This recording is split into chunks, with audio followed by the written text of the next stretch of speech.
ಸರೋಜಾ ಸರೋಜಾ ಏನಾಯ್ತಮ್ಮ ಎತ್ತಮ್ಮ ಎತ್ತಮ್ಮ ಎತ್ತಮ್ಮ ಸರೋಜಾ ಸರೋಜಾ ಅಬ್ಬ ಸರೋಜಾ ಏನಾಯ್ತಮ್ಮ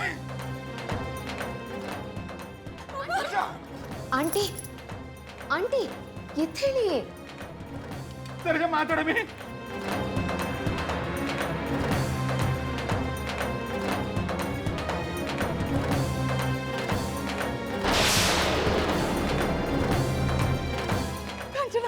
ನಾನು ಕೊಲ್ಬೇಡ, ನನ್ನ ಸಾಯಿಸ್ಬೇಡ, ನಾನು ಬದುಕಬೇಕು.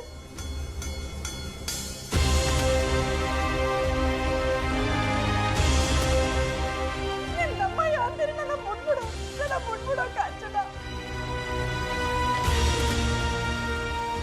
ನನ್ನ ಸಾಯಿಸ್ಬೇಡ, ಮುಟ್ಬಿಡು.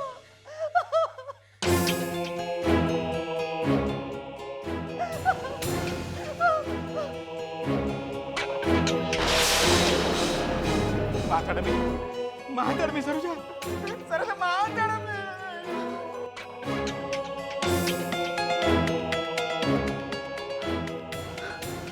ನಾನು ಸತ್ತಿಲ್ಲ, ನಾನು ಸತ್ತಿಲ್ಲ.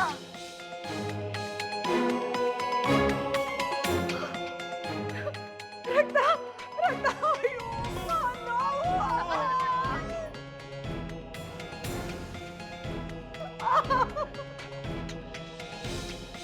ಅಶೋ ಕಮಲಿ ಬಟ್ಟೆ ಕೊಡು.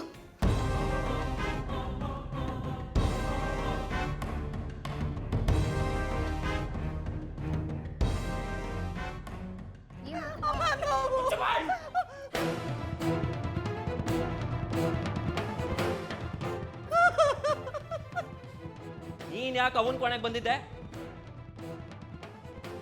ಗೌಡ್ರೆ ಆಂಟಿ ಮೇಲೆ ಯಾಕೆ ಕೋಪ ಮಾಡ್ಕೋತೀರಾ?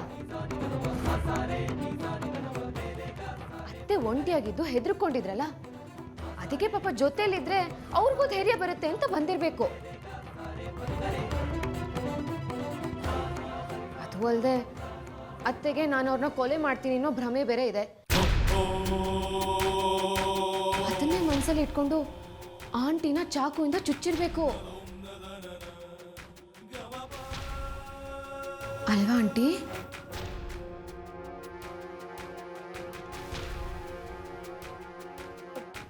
ಇವಳು ಹೇಳಿದ್ದಕ್ಕೆ ಇಲ್ಲ ಅಂದರೆ ಫೋನ್ ಇಸಿ ಹೇಳಿ ನನ್ನನ್ನು ಸಿಕ್ಸಾಕದಂತೂ ದಿಟ.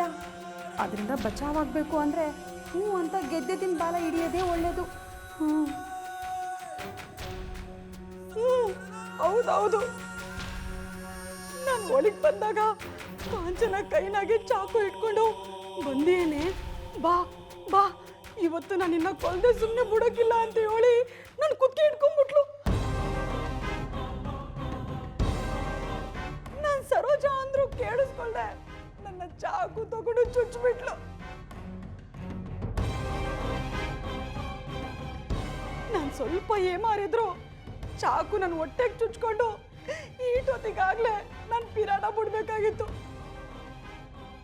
ಯಾವ್ರು ದೊಡ್ಡವರು, ಅದು ಕೈ ತಪ್ಪಿ ನನ್ನ ಕೈಗೆ ಬಿತ್ತು.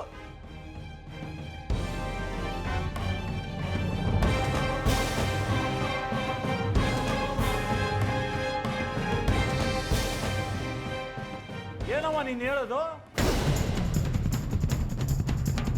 ಏನ್ ನಿನ್ ಮಾತಿನ ಅರ್ಥ? ನನ್ನ ಹೆಂಡ್ರಿಗೆ ಹುಚ್ಚಿಡ್ದಿದೆ ಅಂತನಾ?